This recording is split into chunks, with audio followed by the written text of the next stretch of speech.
Welcome to Too Fond of Books. My name is Janelle. Today we are celebrating being on Booktube for 2 years. So I thought it would be fun to bring on a special guest. This is Aaron. He's my husband and he's awesome, and I will let him introduce himself. Hi, my name's Aaron and I am awesome. So, in honor of this auspicious day, I thought it would be really fun to bring back an original tag that I created in 2020.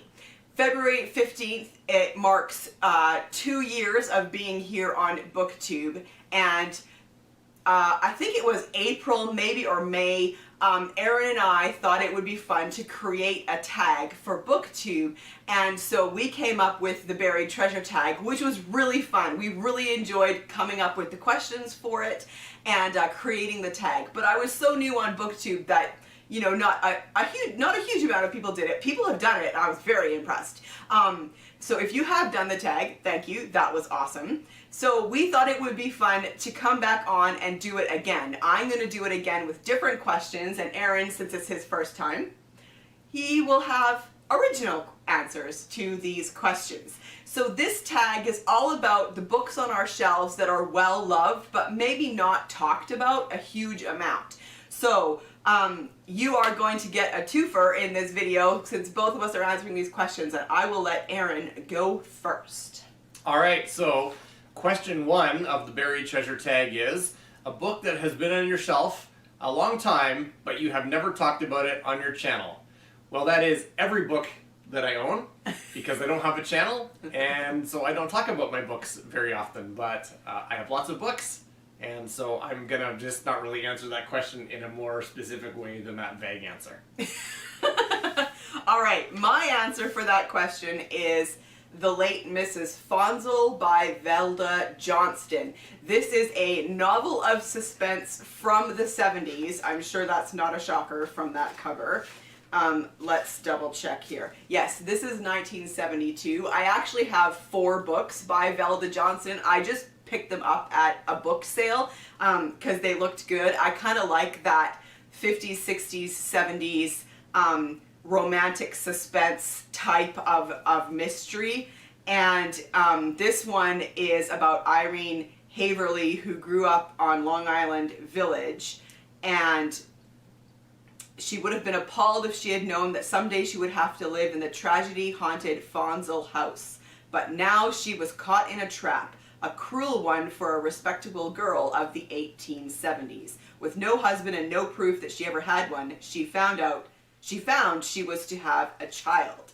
So I think when I first picked this up, I liked the historical aspect of that because I'm a huge fan of historical mysteries. But I realized I've never actually talked about Velda Johnston on this channel. So I'm curious, let me know in the comment section down below if any of you have ever read Velda Johnston. I would love to know. Alright, very good. The second question is a book with a cover so awful that it's actually awesome. And so I've chosen some books they're definitely from a specific era. I've got a few here that kind of represent books that all seem to be published from this era. They're kind of pulp fiction from like the 60s and 70s. And I picked 4 John D. MacDonald books that I feel really represent all books published in this time. There's like kind of a scantily clad woman, a damsel in distress. So that one was the end of night. This woman's running away from something unseen, and the review on the front from Saturday Review says powerful, fast-paced, a smasheroo. And then there's this one, Nightmare in Pink, another woman who doesn't seem to be wearing a lot of clothes. And there's this one, a woman in a bikini who's sort of drowning. And then there's this one, I don't know what she's wearing, and she's kind of lounging around with a candle and a couch. These are certainly from an era. And just in my defense, I'm not collecting books like that. Here's another book by John D. MacDonald, a cover that I think from a similar era, but is less about the women wearing very little. And so I think in some ways they're pretty awful because I think they're well, let's just say I don't think they're great covers. However, at the same time, they are like a slice of publishing from a very specific time period. And so in that way, I think they're awesome to kind of look back and see, you know, what were the publishing choices at the time. That was a very good answer. Thank you. Very impressed. Okay, so my book with a cover so awful it's actually awesome is this one. This is Fire Over England by A.E.W. Mason. I really have no idea what's supposed to be going on in this cover. I'm going to show you the back too, because the back's almost as awesome as the front. So there's a ship on the front here. This is a historical fiction novel that takes place in Elizabethan England. Obviously, there's going to be a ship involved, and my guess from all of this orange and red is that there is a fire. Whether the ship is on fire is the question, because if I haven't read this book yet, but if I read this book and discover that there is no ship that actually starts on fire, then I'm going to be disappointed, because then the fire part of this cover is just because of the title, and therefore I don't really understand. Like, this looks kind of psychedelic for supposedly being from the Elizabethan era. So I think this definitely counts for being a cover so awful that it's actually awesome. I like that cover, especially the back. I think the blue and the orange, it really works well together. It is pretty awful, but it is pretty awesome. I will admit, I do actually really like the back, and if they had put the back on the front and the front on the back, it would have been way better, I think. I think they were too focused on the fire part on the front. And I don't know, maybe that they think that readers are idiots, and if there's fire in the title, there needs to be fire on the cover. Yeah, that's what it is. All right, over to you. Okay, question 3 is a book you love that you wish everyone would read. And so for that, I chose Herman Melville's Moby Dick, well-known classic. It's a thick book and written at a certain age, so it's a real daunting read. And I think there's probably lots of people who maybe started the very famous first page with Call Me Ishmael, and then stopped reading it because it can be dry. There's a whole essay in the middle about whales, so it's a hard read. But I had to read it in high school. And I was really glad I did, and I loved it. It's one of my favorite books, and I try to read it fairly often. Not always. I don't always get through it, and other things come up in life, so I don't get to it as regularly as I'd like. But it's a really great read, so I really wish everyone would read it. Tell them about the paintings. Oh, yes. So I have a wall. I have a little reading nook where there's like a chair and a lamp and a bookshelf, and I love to read there in the evenings with a glass of whiskey, a tumbler of whiskey, and but the wall was blank, and I wanted something there, and I wanted something there that was like relevant to reading. And so I know some artists, like amateur artists, you know, they're good. They're not like, you know, just drawing for the first time or anything, but they're also not like making a living as artists. And anyway, so I've started commissioning these artists to make paintings for me of scenes or inspiration from Moby Dick. And so I've gotten a couple of them, and they're often like of whales and crashing waves and people kind of like in little whaling boats trying to attack the whale. And it's been really neat. I've really found it to be a fun experience, and I'm looking for more artists now to do that work. All right, so the book that I love that I wish everybody would read is The Woman in White by Wilkie Collins. This won't be a surprise to any of you who have watched my channel for any length of time. I absolutely adore this book. This was written in the 1800s, 1866, if I remember correctly. And it's probably Wilkie Collins' 1861. It's probably Wilkie Collins' most popular or most famous work, along with The Moonstone, and rightly so. It is just absolutely fantastic. I love how he uses multiple narrators to tell his story, and the characters are just so fantastic. It has this wonderful gothic feel to it. and it has one of the absolute best villains of all time in this book. Count Fosco is fantastic as a villain. The characters are so great, and I love the plot. I really just love everything about this book, and it's quite long, but I zip through it. I read it so fast. So don't let the size of it scare you, and don't let the date of it scare you either. Sometimes people, hear of books that are really old or like written in the Victorian time period, and they'll think, I can't read that, the language will be really difficult. But it's actually fairly easy to get into. It might take you a few pages to kind of get into the rhythm of a slightly different way of speaking, but it's well worth it because it's such a good book. And also, very interestingly, Wilkie Collins wrote a lot. He was very, very prolific. But on his tombstone, it says, the author of The Woman in White. And I love that because it just really shows. I actually am not sure. I'm assuming that he was the one who asked that to be on his tombstone, but it really shows what people felt was his best work, and potentially what he himself felt was his best work. So, please read The Woman in White. Very good, very good. You do talk about that book a lot. She does. All right, so question number 4 is a well-known author's underappreciated work. Before I get to the author, I'll just preface this by saying one of the things that I read that other people have often never heard of before is financial fiction. And so if you've never heard of that before, think like what John Grisham is to legal thrillers, and maybe Robin Cook is to medical thrillers. Mm-hmm. There are, like, now think of that in the financial world. So there's like stock market and trading and international finance and lots of stuff like that. I love that stuff. There's lots of great authors who write about that stuff. And I will do a guest spot on your video at some point, I promise, to talk about that genre. Mm-hmm. Anyway, so with that in mind, now I'm answering question 4, a well-known author's underappreciated work. So my choice here is Ken Follett's Paper Money. So Ken Follett, of course, is really well known for Pillars of the Earth. Mm-hmm. And I think he's also well known for Hornet Flight. That seems to be probably one of his more popular books as well. Mm-hmm. I've read Hornet Flight. I haven't read Pillars of the Earth. I keep meaning to, but it always gets bumped down. But anyway, because of my love for financial fiction, I read Paper Money, which is a book he wrote in 1976.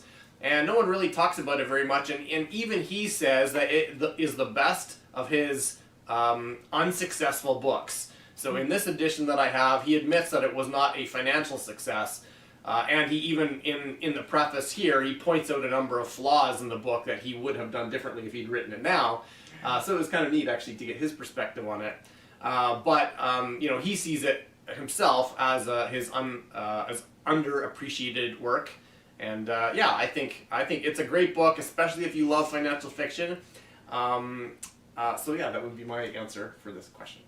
Cool. I have 2 books for this question. The first one is The Skeleton in the Closet by M.C. Beaton. M.C. Beaton is, of course, very well known and loved for her Hamish Macbeth series and her Agatha Raisin series. I read both of those and I absolutely love them. And I think that this is an underappreciated work. I never hear anybody talk about this book. And I hear people who love M.C. Beaton and talk about Hamish Macbeth and Agatha Raisin all the time, but I have never heard this book being referred to. This is a standalone novel that she wrote in the 80s. Nope. Oh, that's a big lie. She wrote this in 2001. Wow, why did I think she wrote this in the 80s? Anyways, she wrote this in 2001, and it's just a really fun romp of a mystery. Fellworth Dolphin is he has to work to provide for his mom after his father dies. His mom is described as miserly and cold-hearted, but then she suddenly dies, and Fellworth is shocked to discover that she's left him a very sizable inheritance. And so he teams up with a girl called Maggie, who has a similar background to him, to investigate the source of these riches. And what they find is a skeleton in the closet. And it's just really fun. So if you can get a hold of a copy of this book, it's a really fun example of an underappreciated, very much lesser known work of M.C. Beaton. The other one that I want to talk about is A Long Fatal Love Chase by Louisa May Alcott. Now, Louisa May Alcott is, of course, super famous for Little Women. And I'm gonna confess to an unpopular opinion here. I'm not a fan of Little Women. I find it extremely saccharine. It is just, it's too sweet for me. I can't handle it. So I was super shocked when I discovered this book because it is the exact opposite of saccharine. This is a book that she actually wrote in 1866, but it was never published in her lifetime. I'm not sure if it's because it is so different from the other books that she wrote, or if it was just considered maybe a tad scandalous at the time. It was published in 1995, and it's a book about obsession and stalking, which is kind of shocking for 1866, I will admit. But that's why I love it, because it's exactly the opposite of Little Women. Here's a quote from the book. "I'd gladly sell my soul to Satan for a year of freedom." And our main character comes to greatly regret those words. But yeah, so I think this is an underappreciated work of Louisa May Alcott. But of course, it all depends on what you prefer. If you're a fan of Little Women, then you may not like this book very much. I'm a fan of stalking, so I might. Just kidding. He's not a stalker, I swear. I'm not a stalker. You may have to edit that part out. Okay. Question 5 is the oldest edition of a book on your shelves. And I probably have older books than this on my shelf, but I was really excited to share this very old book. The copyright of it is 1920, although this edition is probably from 1943 or so. And it's a book called Magic for Everyone, with someone of the impossibly old-timey name Hereward Carrington, who I'm sure had a monocle with a name like that. So this book, you can see here, it has a little signature in it, and the reason why I chose this book is because my grandpa gave me this book. So my grandpa was like this kind of rogue type of guy, and he loved magic, not with like wands and wizards, but like sleight of hand and card tricks. And so this book is right from the 1920s, and it's all about sleight of hand and card tricks and whatnot. And so the book it's old and moldy. If and I think there's a cigarette burn in the back. Like if it was any other book, just randomly, I would probably never keep it around. But because my grandpa gave it to me, I hang on to it. And so I haven't opened it in a long time, but it's got like coin tricks in it, like how to palm a coin and card tricks, how to, do different things with cards and stuff. So it's really neat. It's very old-timey. And yeah, that is my answer for number 5. Oldest edition of a book in your shelves. Cool. When I first did this tag, I actually showed a copy of the oldest edition of a book that we had on our shelves, and it was a book from 1899, 1898, something like that. This time I thought I would go in a slightly different direction and show you the oldest book from my vintage crime collection. I'm a huge fan of vintage crime books, and if I can find the old original covers, then I love that. So I'm going to show you this one. This is Poison in Jest by John Dickson Carr, and this edition is 1932. And I absolutely love editions of these books from the 30s and the 40s. I just think they're so fantastic. There's the back. And I believe that 1932 is actually the date that this book came out. Yeah, it looks like it. So this is the oldest edition that I have of a vintage crime book on my shelves. Very good. Very good. And that's starting to get into the kind of covers that overlap with my answer to... It's true. Although she's fully clothed. She's fully clothed, but she's the damsel in distress. And oh, she very much is. Over a period of years, she just loses her clothes, but remains in distress. Maybe edit that part out, too, if it's inappropriate. All right, let's move on. Question 6, an author on your shelves that you've never heard anyone else talk about. So I'm, unfortunately, since I don't have a channel and I don't watch a lot of Booktube, I don't know if people talk about this or not, but I'm guessing maybe not. This author is a sort of, I would say, he's a Canadian author that you really only hear about in school quite often. So if you don't live in Canada, or you didn't go to school, or you forget everything that you learned in school, then you maybe don't remember this guy. But he's an author that I love, and in 10th or 11th grade I had to read a book by him, and I didn't love it. And then in 11th or 12th grade I read a book that I'm about to show you, and I loved it. And I loved it so much I bought 3 copies of it for some inexplicable reason, and I lent them out. And yeah, so this is, and then I've become a big fan of his, and I've sort of read almost everything he's written, and own almost everything he's written.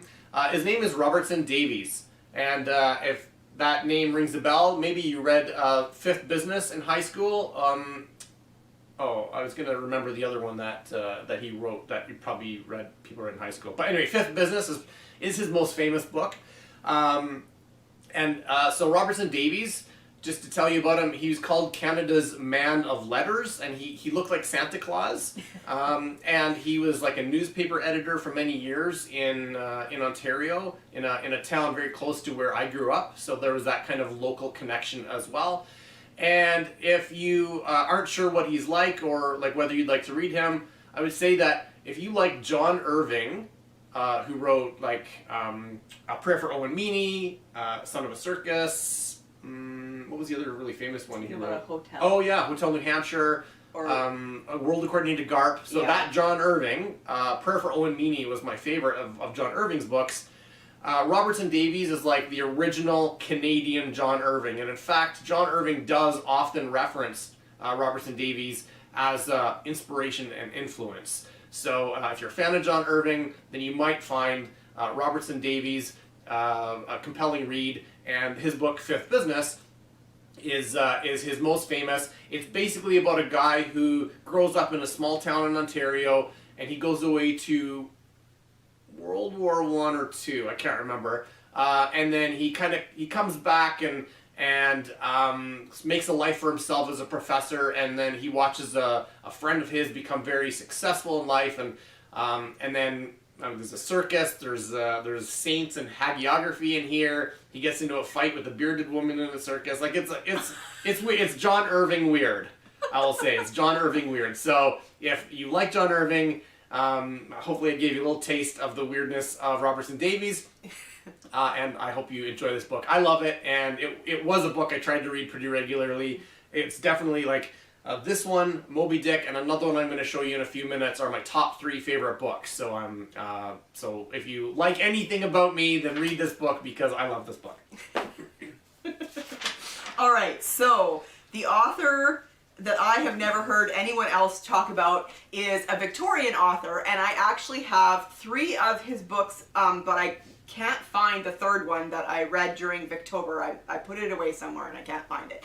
But the author is W.H. Ainsworth. He was a contemporary of Charles Dickens. He actually knew Charles Dickens, and he's gone out of favor, I would say. I'm showing it to you like this because the cover is just plain blue. But this is a really old edition that I have of his book called Constable of the Tower. This is one that I have not read yet, but I do intend to read it very soon. He wrote what are called historical romances, and it's not romance in the way that we use the word now. It's the original definition of the word romance. So he wrote in the 1800s, but he wrote historical books. So he wrote books about the Tudor time period or the Civil War period or whatever. And I really like his books. I read Old St. Paul's, that's the one that I can't find, during Victober, and it's a book about the plague and the fire in the 1600s in London, and I just loved it. He has great characters, and There's a lot of drama in his books, and some of it feels very overdone, but that's intentional. That's the way those kind of books were written. In some cases, you kind of feel like you're watching a play, which I'm totally fine with. I loved it. This one that I also read in September last year is called Windsor Castle, and it's a book about Henry VIII when he's trying to divorce himself from Catherine so that he can marry Anne Boleyn, and this takes place entirely at Windsor Castle. But I've never heard anybody talk about W.H. Ainsworth, and so, yeah, if you've ever heard of him or read any of his books, let me know in the comment section down below, because I would love to find other people who have read him, and I'd love to hear what other people think of his work. Very good. And it's interesting to me that he was, like, as famous as Dickens, and now, like, no one's heard of him. Yeah. At the time, there's an argument to be made that at the time he was actually more popular than Dickens, but now Dickens is very, very popular, and Ainsworth has completely fallen out of favor, and I do find that very interesting. Is that because he wrote historical romances, do you think, and Could Dickens be. was more broad? Could be, because we don't read historical romances anymore, and so people who read some people who read Ainsworth's books now that don't really get them, and they just think, like, what's with this overly dramatic nonsense? But that's what people expected. When they read a historical romance, that's what they wanted, and Ainsworth gave them what they wanted, and that could be why they were so popular at the time. It's also just really interesting to read a historical book written by someone with an 1800s point of view. Their idea of what history was and how they understood those moments in history is also very interesting. Yeah. And we're back. All right, question 7 is a book you love from your shelves that you haven't read in over 5 years. And the book I'm going to show you is a book I haven't read in over 5 years because I obey the question. And it is Stephen King's Under the Dome. Now, I think this was actually made into a show recently, although I haven't seen the show. I was never into Stephen King in high school. I had a number of friends who were, but like Thinner and It, I think, and Cujo were just not really the type of books that I read in high school. But since then, I've come to enjoy a few of his books, and this is probably my favorite of his. And just really briefly, oh man, if I try to describe it, it's not a spoiler, but it's just going to sound weird. Okay, I'll try to describe it, but don't let my description turn you off of it, because it's a great book. Basically, for reasons that are inexplicable for most of the book, but you do find out why, this giant invisible dome, or translucent dome, appears over a town. And then the people in the town they can't get out, no one can get in. And what I found fascinating about the book was that it really just created like a modern microcosm of people trying to survive. So I do like kind of post-apocalyptic books of survival. This was not really post-apocalyptic, it was kind of mid-apocalyptic, but only for this town, as these people were trying to survive. And so it was just an interesting way to set up this dynamic of these people in town were trying to figure out how to live, how to survive. And what I love about this book especially is it really created a visceral reaction in me. I don't want to give away too much, it's not a spoiler, but the people in the book start to have a hard time breathing. I'm not going to give more information than that, but they start to have a hard time breathing, and I found as I was reading toward the end, I was like, so yeah, I don't really get visceral reactions like that as I read, but I did with this book. It was a great book. I would read it again. It's a gigantic book, which is really the only reason I haven't read it in the past 5 years, which is kind of what the prompt is. I would read it again as soon as possible, but I have lots to read, and it's just such a massive read that it's hard to commit to that. Mm-hmm. So the book that I chose for one that I haven't read in over 5 years, but really, really enjoyed, is The Secret History of the Pink Carnation by Lauren Willig. Now, this cover is ridiculous. I will admit that. And if I just saw this cover and didn't know anything about the book, I would have passed it over. But It is a story about the late 1700s, I think the late 1700s, and a group of female spies. And that's why I love this book. So it's dual timeline. We have a grad student who is doing her dissertation, and she's trying to discover more about this group of female spies. It's like the female version of the League of the Scarlet Pimpernel is essentially what it is. It's that same time period of the Scarlet Pimpernel. But she had heard and read little snippets about women, and she had like kind of the code names of some of these agents, and she was so intrigued that she made this her thesis to discover more about this group of women. And so you get this dual timeline of her trying to find more information for her dissertation, and then you get each book in the series goes back in time and is about one member of that group. And so the first one is the Pink Carnation, the group member who is called the Pink Carnation. So they follow the same way of coming up with nicknames or code names as the Scarlet Pimpernel, because the Scarlet Pimpernel is actually a flower. I think a lot of people don't know, like a pimpernel isn't a very popular flower, and there was a long time that I didn't even know that that's what that was. I just thought the Scarlet Pimpernel was a cool name for a guy. But it's a flower. And so in this book, the female group of spies have similar names, all based on flowers. And the first one is the Pink Carnation. And I haven't read this in over 5 years, but I kind of feel like maybe I'm due for a reread soon, because it's just a really fun series. I love this time period. You go between England and France. And France during the Terror and all of that time period. If you're familiar at all with the Scarlet Pimpernel, right? The Scarlet Pimpernel and his gang were a group of English people who went over to France to rescue aristocrats and people who were in danger of the guillotine. And so it's that same time period. So you'll get people that you are familiar with, Robespierre and all of that. But this is a group of women basically doing a very similar type of a job. And so it's awesome. What would your spy name be? Ooh. I'd be the Purple Dandelion. All right.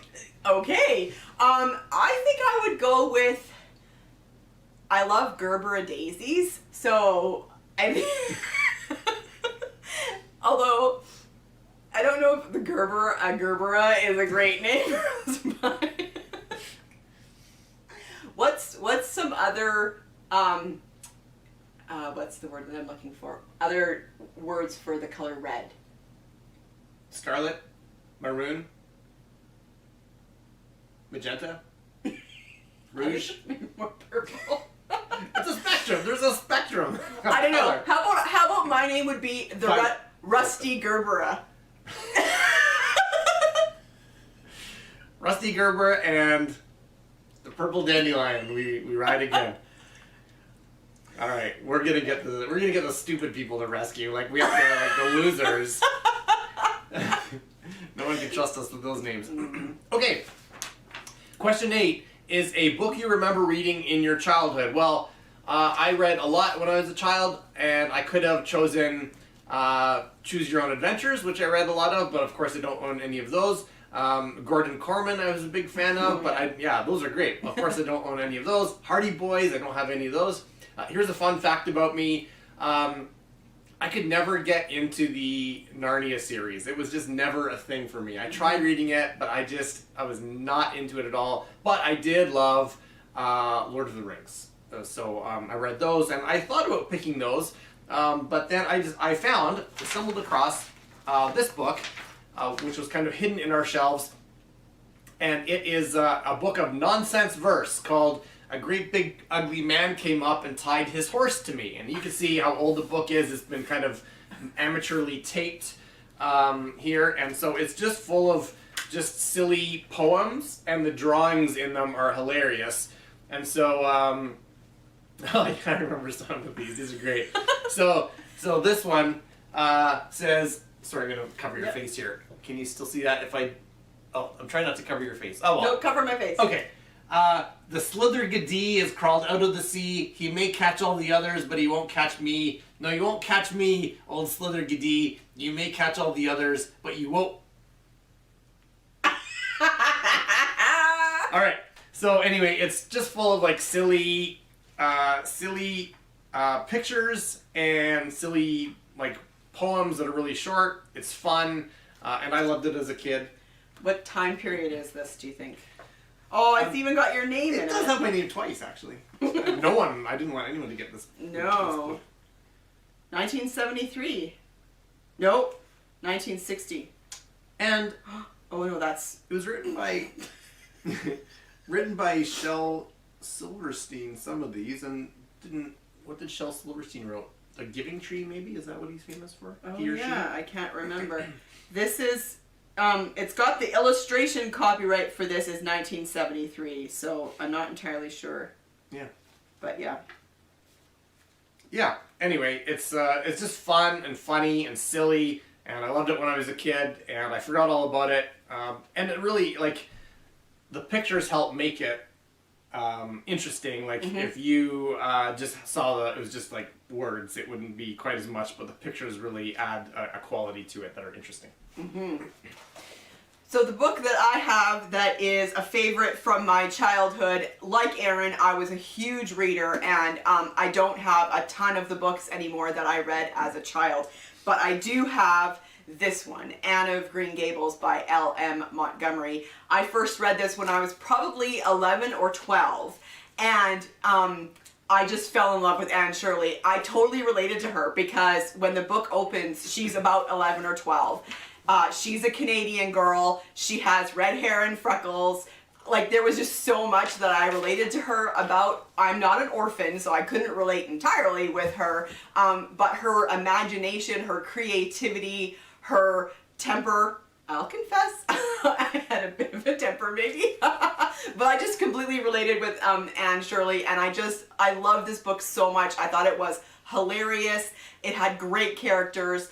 And I actually just found this copy just recently, but it's a copy from the 60s, and I'm so excited that I found it because I think it's just a fantastic edition. Yeah, 1969. So yeah, I'm a huge fan of Anne of Green Gables. I have read the entire series, but the only book that I ever really feel compelled to read again is this first one. Before I answer the 9th question, I'll just tell you a little bit more about me. One of the topics that I love to read about and I find very interesting is the search for the Northwest Passage. And I've read almost, like, this doesn't, I don't mean this to sound like a boast, but I'm pretty sure I've read almost everything written about it, like in terms of, from a scholarly point of view, like any published book that's by a, that's been published on the search for the Northwest Passage. I'm pretty sure I've read it. And possibly own it.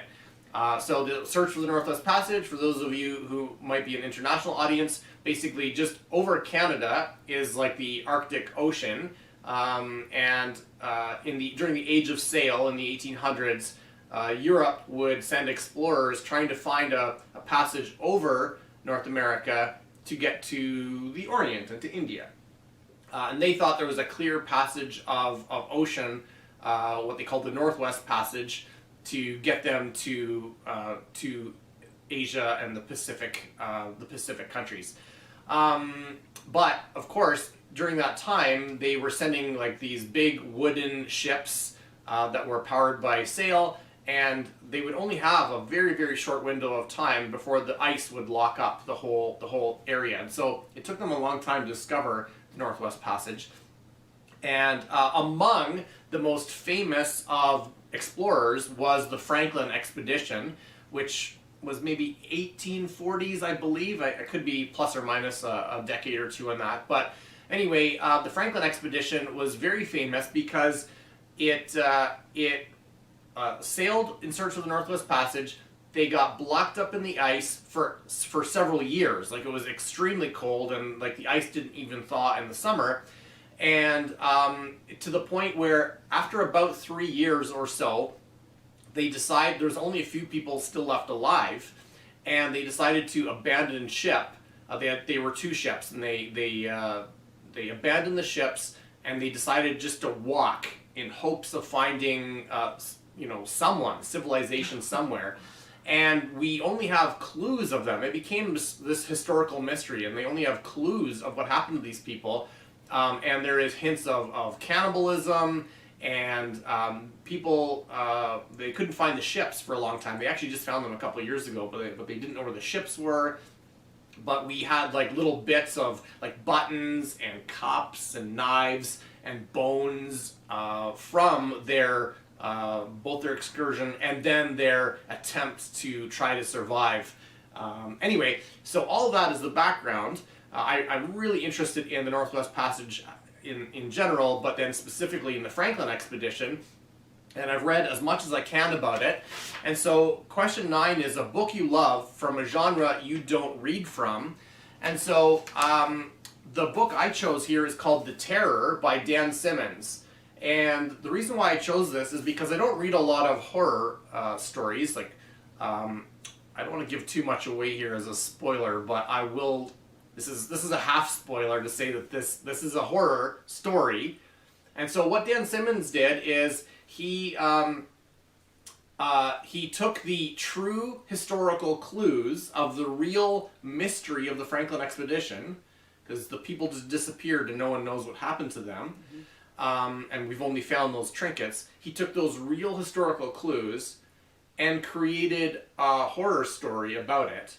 And so it's kind of like a cross between like a historical fiction, a historical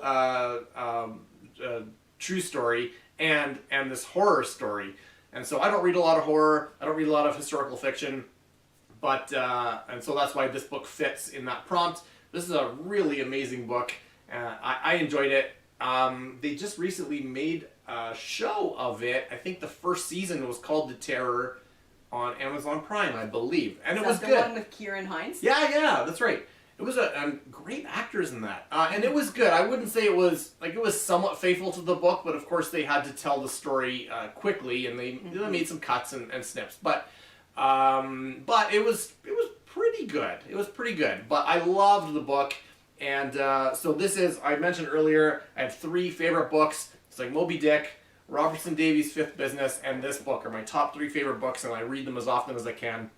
So. Question 9, a book you love from a genre you don't read from. My answer is The Terror, which is, the genre is like historical fiction and horror. I don't really read a lot of those, but together on a topic I love is one of my favorite books. So it's a genre blend, really. Yeah. That's really interesting to me when we were just talking about that about another book you might be talking about soon, a genre blend. Yeah, that's true. Okay, so the book that I have for a book that I love from a genre that I don't tend to read from, and that genre, I think we could safely say that it's chick lit, right? Yeah. I don't read chick lit. I don't. It's just not my cup of tea. However, I'm a huge fan of Sophie Kinsella. I love her Confessions of a Shopaholic series. I find those really entertaining. And I don't know what else to call Sophie Kinsella but chick lit. And I would say she's probably the only real chick lit author that I read. And so the one that I wanted to mention was this one, The Undomestic Goddess. I just really loved this one when I read it. It's about a workaholic. She's an attorney, Samantha, and she makes a mistake at work that is a big enough mistake that it could ruin her chances of a partnership at the law office where she works. And so she kind of, her reaction to that is to just leave everything. She leaves London and gets on a train, and she ends up in the middle of nowhere. And she stops at this big house to kind of ask for directions because she doesn't know where she is. And she gets mistaken as an interviewee for a position that they are hiring as a housekeeper, and she decides to take it. And so it's really like this fish out of water kind of story where she's trying to find out what's important to her in life right now. What does she really want? What will she find fulfilling? And it's hilarious because she doesn't actually know anything about housekeeping. She's like, she doesn't know how to cook. She always had, like, she hired, like, housekeepers and stuff and maids to take care of that for her. And so it's actually pretty, that part is pretty entertaining. And of course there's a bit of a romance because it's chick lit. But yeah, so this is a book that I quite enjoy from a genre that I just really don't tend to read a lot from. So there we have it. Those are the 9 questions for this booktube, or not booktube, buried treasure tag. The 10th is to tag a booktuber who has buried treasure in their videos, which by that we just mean great content, unique, creative, really fun. And so I want to tag Nikki from Red Dot Reads. Nikki, I really enjoy your videos. Nikki is a booktuber who lives in Singapore. And I love that you talk about that in your videos. I love that the books that you talk about. I enjoy hearing you talk about books, Nikki, but I love that you kind of let us get a bit of a glimpse into your life in Singapore in your videos too. And so most recently you did try a chapter video where you had some books that you were thinking of getting rid of, but while you did it, you read those chapters in various locations around Singapore and you showed us, you did like this little vlog, and that was so fun. I really love being able to see a little bit more of where you live, and I just think that that's buried treasure right there. And so I tag you, Nikki. I don't think you've done this tag, so that's it, you're tagged. And also anybody else, honestly, if this sounds interesting to you, consider yourself tagged. I'd love to see your answers to these questions. So thank you for joining us as we celebrate being on Booktube for 2 years. Congratulations. Oh, thank you very much. All right, I think this video has gone on quite long enough, so I will see you for another video soon. Bye. Bye.